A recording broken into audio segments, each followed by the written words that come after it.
Welcome to Meeple, uniting players from around the world. A 30-minute exploration of PJ and Gareth's board game experiences from across both sides of the Atlantic. Each week, they will share with you their thoughts and opinions on everything from their favorite board games, themes, hot topics, and much, much more. Thank you for listening in. Hey everyone, this is PJ, and with me as always is Gareth. Hey everyone. And you are listening to episode 19, Until the Very End. Legacy games on your table. Gareth, how are you, sir? I am doing really well. Thank you very much. How are you, PJ? I'm doing great. I'm really excited. This is an interesting topic. So legacy games. What can you tell me about legacy games? So I thought I'd just get the definition straight off the Board Game Geek website. I love it. Go ahead. This is mechanic is described as the following: a multi-session game in which permanent and irreversible changes to the game state carry over to future plays. Components may be written on with permanent ink, torn apart, covered with a sticker, etc. Destroyed. Now, looking at the list, games that people probably know of is Gloomhaven. Of course, you've got Frosthaven. It's landing on doorsteps as we speak.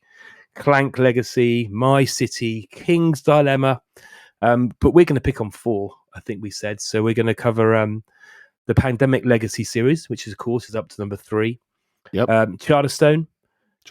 Rise of Queensdale and Seafall. Mm-hmm. But I guess before we get into those, what's your thoughts on legacy games? Are you a fan? Because, I mean, people are hit and miss on this. So I was a fan of legacy games until I just heard you talk about it. And it scared you. You made it sound terrifying. Yeah, you're ripping things. But people do find it terrifying. People often ask, how can you play a legacy game without destroying it? And then I only saw a post, I think it was yesterday on Instagram, where somebody had a pandemic game in their bin in the garden on fire as they destroyed it as a ritual right at the end of the game. But I love legacy games. Okay. And one of my favorite things about legacy games is the tearing up of cards, components. I love that. It's so satisfying. However, that being said, there's been a trend in some recent legacy games where, despite the fact that you're permanently changing the game through stickers, through the use of ink or permanent marker, tearing up things, at the end you have a playable game, right? Mm-hmm. Yeah. And so I would say to those who are, afraid to commit to a legacy is, depending on the game, do some research, because some of them you have a playable game at the end, so it's not a complete wash. Well, that's certainly the case with Charterstone, which we'll cover. Yeah, is so, it has an end state. Exactly. So, what about you? What are your thoughts on legacy games? Yeah, I'm similar. I haven't played some of the ones we've talked about today, but you're going to give our listeners the views. But I'm certainly aware of them. I do enjoy if there is an end state, but if I'm honest, I don't think I've played any when I finished them, because I've done the experience. So I guess that is. So if you want to keep playing it, it's there on the shelf. It is a game that's unique to you, and it's your own personal copy.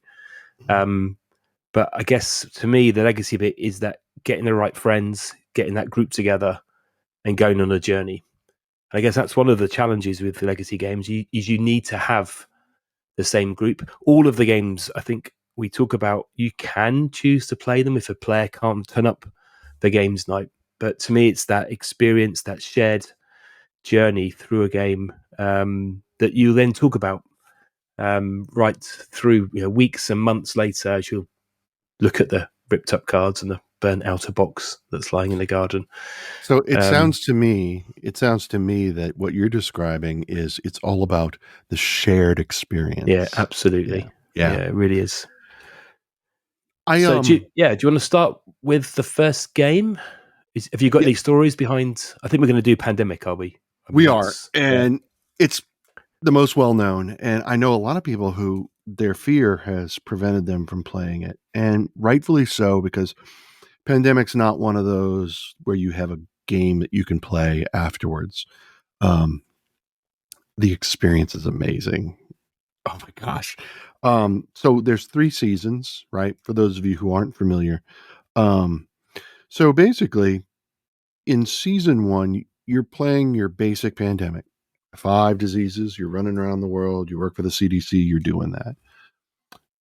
But one of the diseases mutates. And from there, the narrative just goes in directions you would never consider. And there's this real, and the way that particular disease mutates, and depending on your point in your game, it will not be the same disease, but the mutation is amazing, and it's exciting. And so you're dealing with that throughout the game, and you're permanently putting stickers on the board forever. You're changing the rule book. We all know that as parts of the legacy game. And so then you finish the game, and then you've got a score, and then you can determine how good your team was based on a score. So I've played season 1 and season 2. Both seasons I've played twice. I played in season 0, which is kind of like a prequel, once. I take it back. Season 1 we played 3 times. That's how much I love this. As in 3 different copies. Yes. Wow. Yes. Yeah. It's so worthy. It's such a great experience, and I want to share it with everyone. And I don't care that I know the narrative, but I have a gap in my life that I haven't. I mean, we've not played it more because I had a bad experience pandemic when we first got into gaming. But everyone says to me, like, Gareth, you need to play it. I mean, you say to me, I need to play this game. One thing to make clear is we are going to try as best as we can to avoid all spoilers tonight. Yes. So there isn't going to be too much about the game as a whole. But man, I need to go and play it based on what you've just said. You really do. It's really fantastic. I can't say more because of spoilers. But it's like, okay, so then let's talk about season 2, which I played twice. And does that carry on, or is it a new story? Yes and no. That's the beauty of this narrative. So it's 79 years into the future, right? Okay. And the board is the coastline of the Atlantic, right? So it's like the coastal Europe, coastal Africa, coastal North and South America, and that's it. The rest of the board is just black.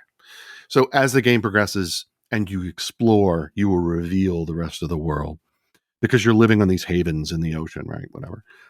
That's the opening, the prologue, I think.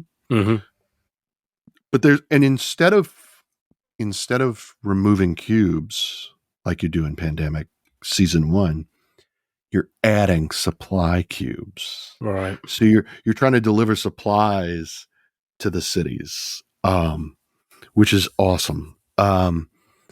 You manipulate the infection deck in a way that you've never done before, and that's really cool. Later in the game, there's a moment in the narrative. The first time we played it, it's late in the game. I want to say it was maybe August or September. I can't remember where we were in the game, but it was like a big reveal. It was this big moment. Talking to other people, it was not so big. They were like, geez, PJ, you didn't know this. Well, I didn't see it coming. And neither did the rest of our group. So we open the legacy deck, we read the card, and then it reveals this thing. And all of us just stop, the 4 of us, and we're like, jaws drop, and we're like, holy cow. You get the true connection to season 1. And it's just, it's epic. It's so cool that I had to play it again and did. And how different is season 1 and season 2 when you played season 1 3 times? Is it how much of a different experience is it? So season 1, not without giving any spoilers away, not too terribly different. Okay, it's just fun, right? The narrative changes slightly because there's a moment in season 1 where if you make one decision, because the decisions you make, and this is what I like about legacy games, and not all legacy games are created equally, is that the decision you make in this game will permanently impact the beginning of the next game. Like the consequences carry over. Some legacy games, there are no consequences. You put a sticker, but the game doesn't really change. And so season 2 had a real moment. Now, season 0, which is really interesting because it goes back to the 1960s and it's the origin of everything. Instead of fighting diseases, you're fighting uh, agents, right?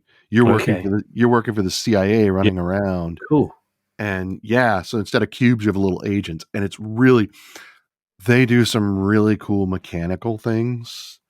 Um, I can't because I have to avoid spoilers. Yeah, you I got. can't. I Yeah. can't tell you, but season zero does some really cool. You need to play it, Gareth. It's so But you have to good. play 1, then 2, then 0. So they say, and I think Matt Leacock also says you don't have to. Okay. I think you do. I Yeah, yeah. think for the richness of the narrative, right? You can do it in any order you want. One of our friends, he had never played seasons 1 and 2. He played season 0 with us, Okay. and then had so much fun. He played season 1, and now we have to play season 2. So yeah, Because that's I mean, one is like Board Game Geeks number 3 of all mhm. time, Yep, 2 for thematic, 3 for strategy. I mean, for a while it was number 1 until Gloomhaven yep, knocked it off its absolutely. perch. And you So, know what we've done is when we're finished, so we take the board. We've made a huge shadow box of our mhm, pandemic seasons. I've got season 1 on the wall in front of me. I've got season 2 over here. So every player, we had them autograph the board, that and is then cool. Love we it. we glued some components and stuff. So when you come to the US and you come to my basement, you'll be able to see these shadow boxes on the wall, and the names are the signatures are there, and it's got all the components, and it makes for a really Well, it's great back to that way shared of experience, isn't it? yeah, That's it really you've all been is. through a journey together. Hmm. Absolutely. So what about you? I know you've got minimal experience, but you got a favorite? So, I mean, let's do Charterstone, which we both played later. So Hmm. the one that we played through. So Charterstone we played through right at the beginning of the pandemic of COVID, and Right. it had been on the shelf for a while. But then the other game we picked up, kind of, I think the back end of that first year was Rise of Queensdale, um, which I'm honest we haven't finished, but it's a 2 to 4 player game. You start each player's got their own board of hex grids, which are all dual layered, and you start in the middle, and you're putting your own. You're like converting a grass patch into something else. I won't go into what you build, but you're basically building unique buildings for your player board, but other people go a different direction. So you're kind of, I think the story is you're trying to impress the king. It's a new Mm. land, and then you need to produce goods. You need to grow your area. You can explore. So you've got little meeples that wander around your land, gathering. I think it's herbs and flowers. Um, but the main game is rolling dice and allocating them for resources. And of course, we all start with the same dice, but there's sheets and sheets of stickers. So this is less about ripping, more about sticking. So you're sticking and upgrading the dice, which are unique for you. So maybe you're going to go for double brick, or you're going to go for more gold. And the rule book is practically empty when you start, and there are just pages of blank. And as you go through the game, you obviously upgrading, getting better skills. You're getting more victory points. In some of the reviews, I've read that there can be a bit of a runaway leader, but I felt that the like catch up mechanic worked quite well, where people just sort of got a slight advantage at the start of each round. Um, but yeah, it's a nice experience, and I found myself always really excited to see what happened next. So there's some mission cards that sit around on the table. So you've got a few common goals, but you've also got your own sort of personal things you're trying to achieve.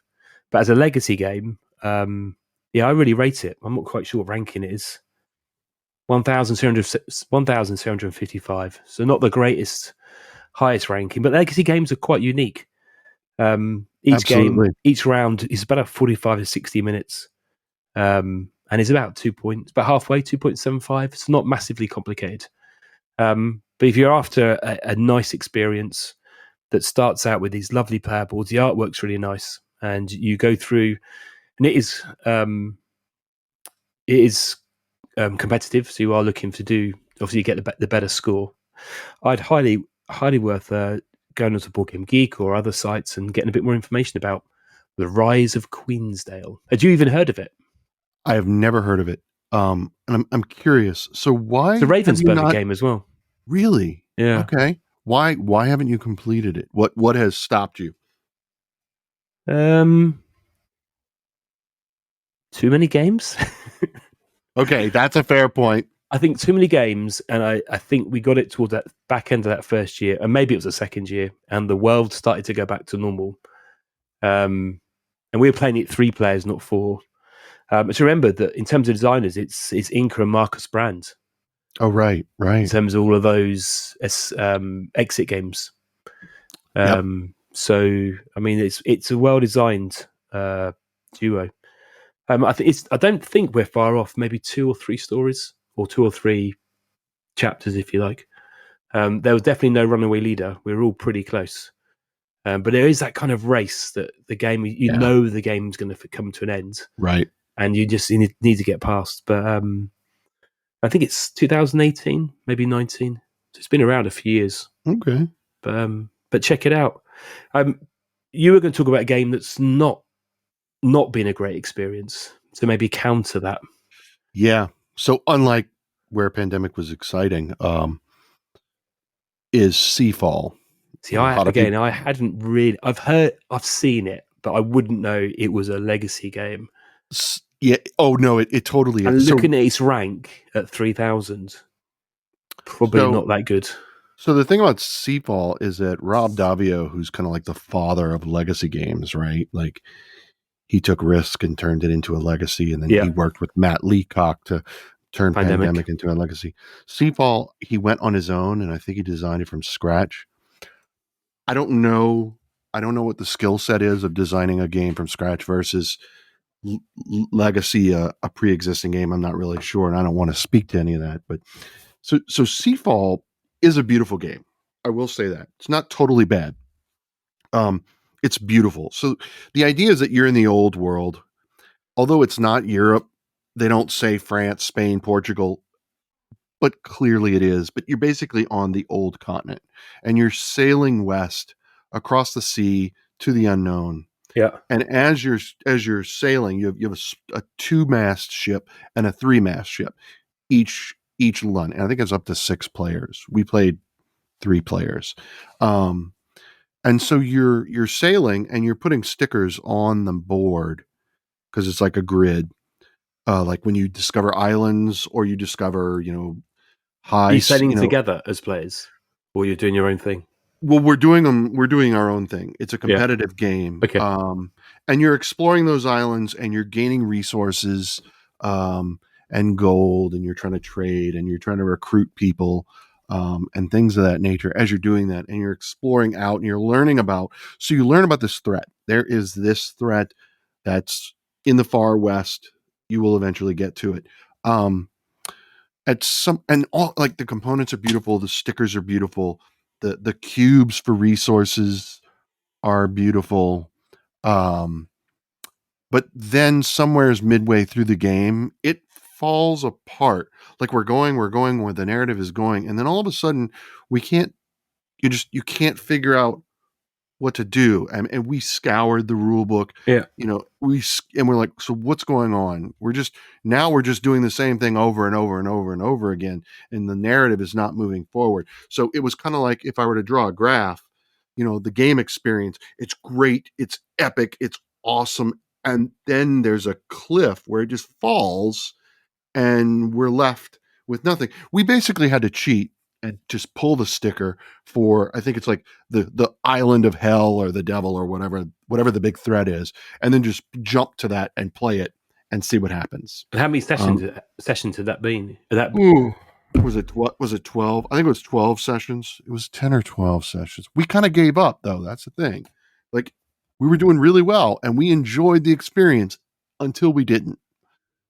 And there was some design within the narrative that just fell apart, and we kind of we I mean we gave up. We Well, gave let's up, say, and yeah, we don't you gave up. and And we don't do that because we love legacy games. There are more that we won't talk about in this episode that I have played, and it's like, so we enjoy them. We're not afraid of them, but it was the beauty of the game and the experience. Like I said, the experience was really good. Like, and then it stopped, Is that a common complaint Uh, on the I think, forums and?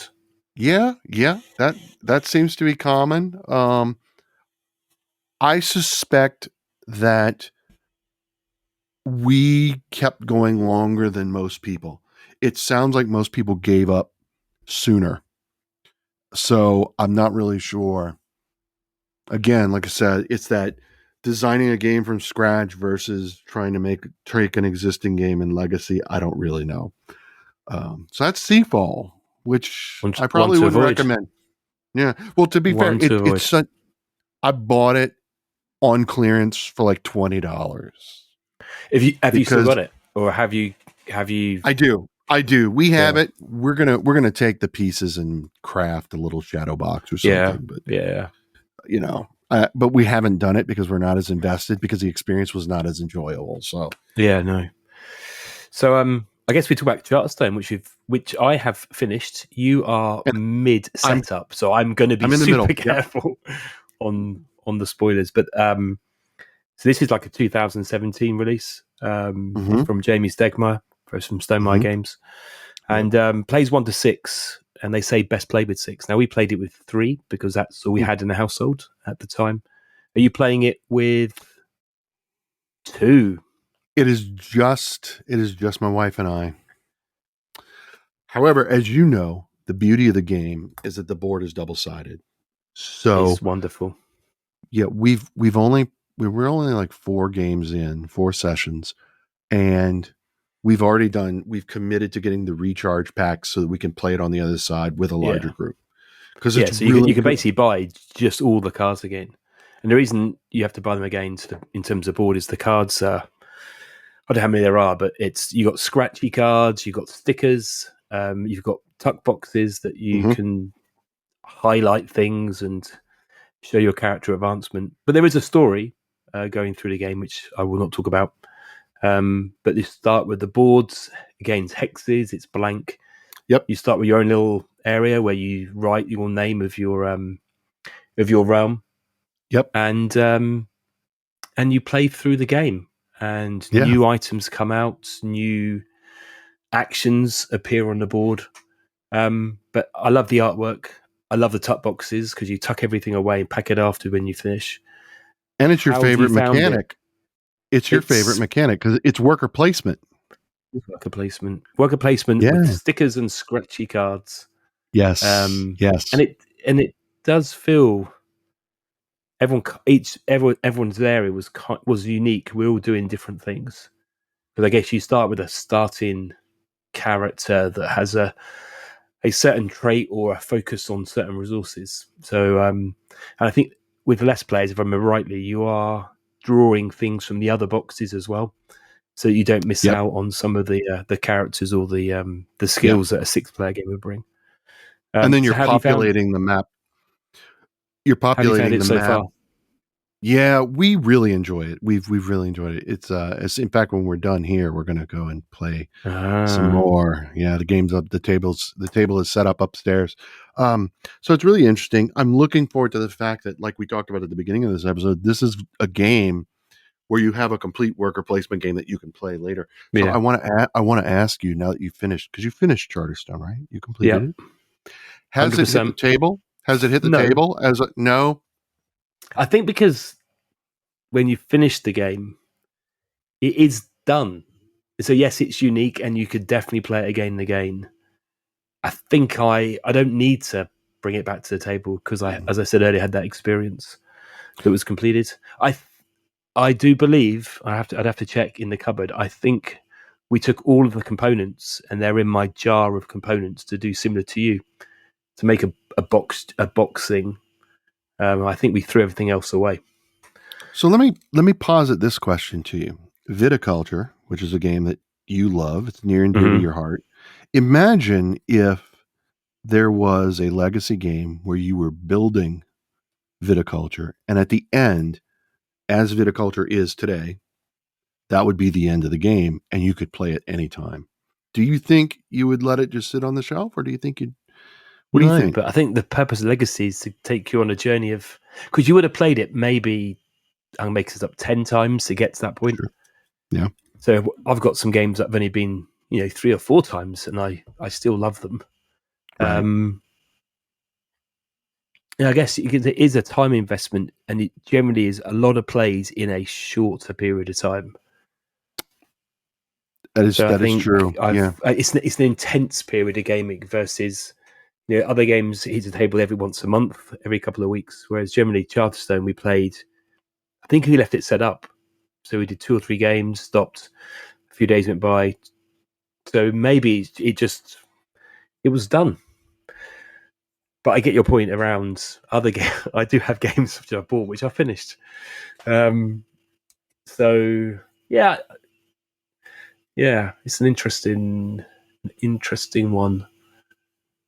I mean, I guess in my eyes, I see it as it's something you play through and then you finish.